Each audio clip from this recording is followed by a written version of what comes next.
Welcome back, folks. How's it going?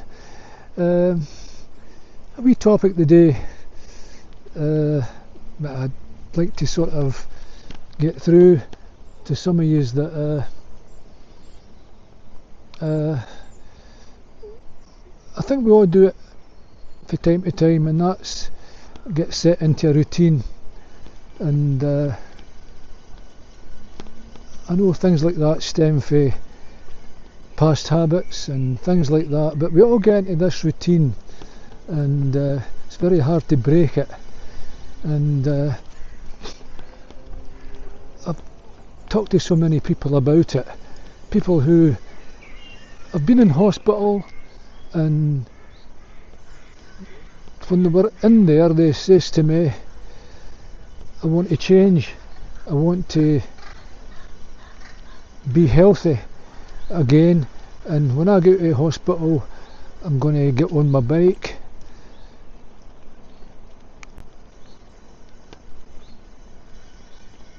and I'm going to do things differently. I'm going to get exercise.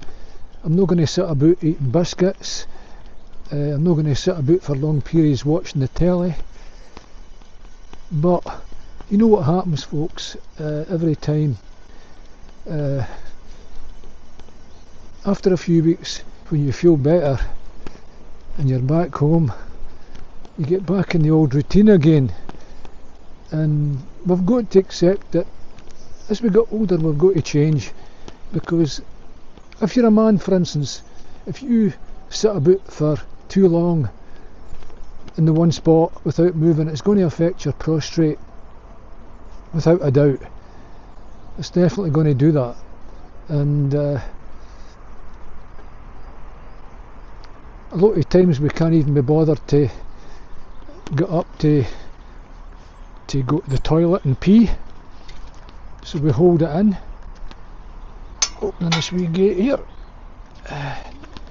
and as a result we make ourselves ill.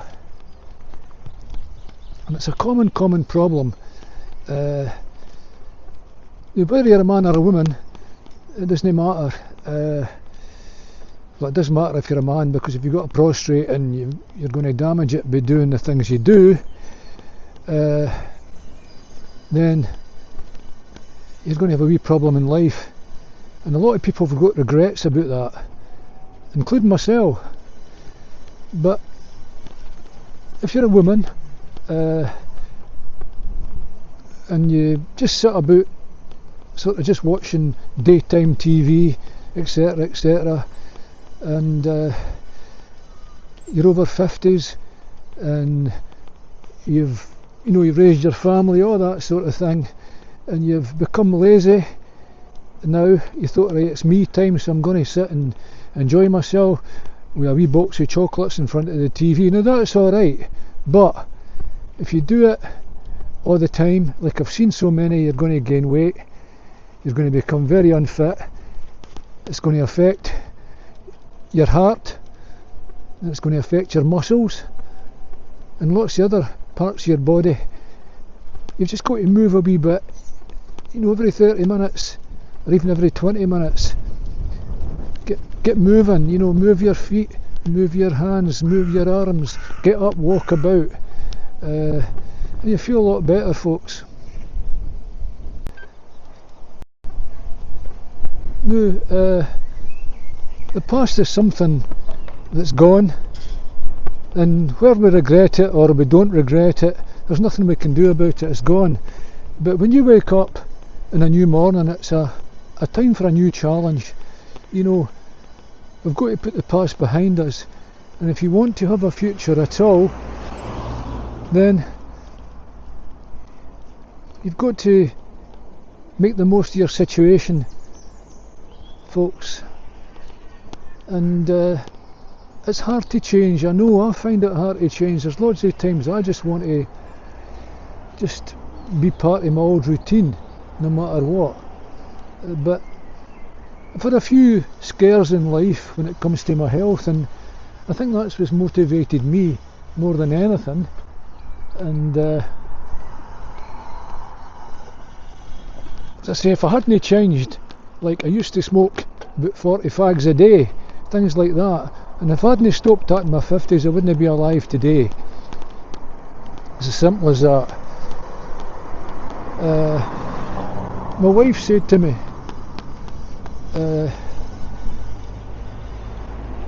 Tony, she says, it's time to get up the fags, because if you didn't in your 50s, you're going to be struggling in your 60s. And too true too true that was the saying. That one day I woke up and I could hardly breathe and I could hardly swallow, and I gets up to the doctor and they refer me to the hospital, getting on the bike again, folks, and had the cameras down my throat, all this sort of stuff, and I thought to myself, you know, I've got to get up the fags, but I didn't want to get up the fags. No, I wanted to keep going with them. But when I looked on the internet and I could see that you could get 10 types of cancer in your throat just by smoking alone, I thought, right, that's it. And a woman up the road from me, she's got a voice box, and I thought, there's no way I want one of them.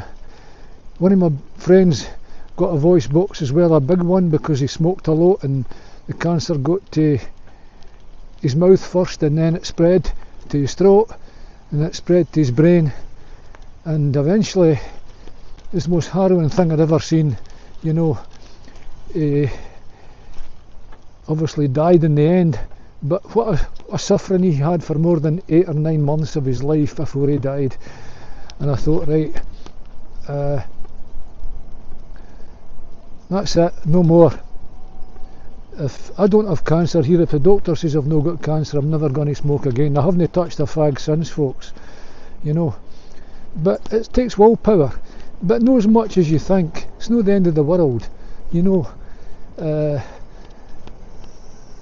If I can do it, anybody can do it, because like everybody else, I like to smoke, and I missed it like hell for about 2 weeks, and after that I didn't miss it at all.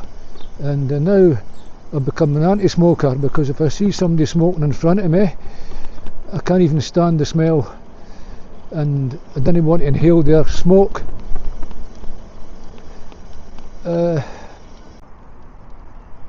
Folks, coming into my wee happy place here, it's a nice wee area where I stay, or near where I stay. I didn't stay in these kind of houses, but I've always thought to myself, if I won the lottery, I'd buy a house here, because it's nice and calm, and a good wee area really. I like coming down here on my bike. There's a lot of wee wildlife going about, like the squirrels, and I can see where the other half live as well, you know. And if I was one of the other half, I think I'd buy a house down here. But we've always got to be open for change, even if it doesn't happen. I mean, if we've not got the money for things, we can change in other ways, you know. And look to change for the better, folks. You know, didn't go and do something stupid like, my wife's told me not to drink, so I'm going to drink even more. Or my wife said to me, stop smoking, but I'll just smoke even more because I didn't really care anymore.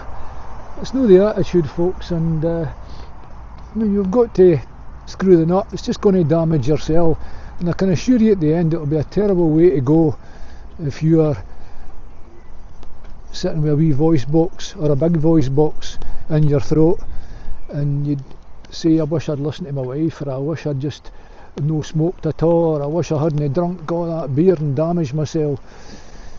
Because you've still got a chance if you're healthy and you're over 50s, over 60s, you know.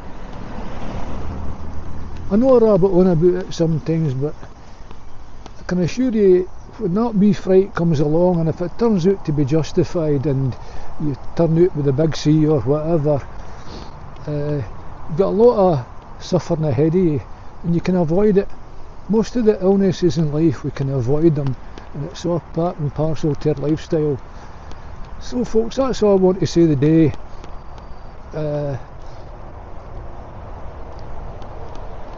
enjoy, as I say, coming down here on my bike. It gives you time to think, and you think to yourself, well, I've got a second chance, and if you've got that second chance, you've got to kind of take it, folks, you know. Then I go, right, okay, I've got a second chance, I'm just going to blast it, you know. I don't care. There's loads to live for, folks, you know. And I think a lot of you can relate to that.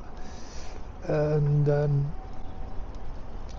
so, if you enjoy this wee video of the day, folks, if it's helped you in any way, if it's gives you, you know, second thoughts about your lifestyle and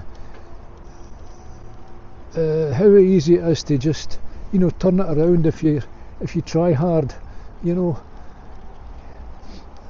You might never be rich, and I probably won't be either, but I don't know if that's a good or bad thing, but you can be rich with good health, you know. And that's the most important thing, folks, you know. It really is.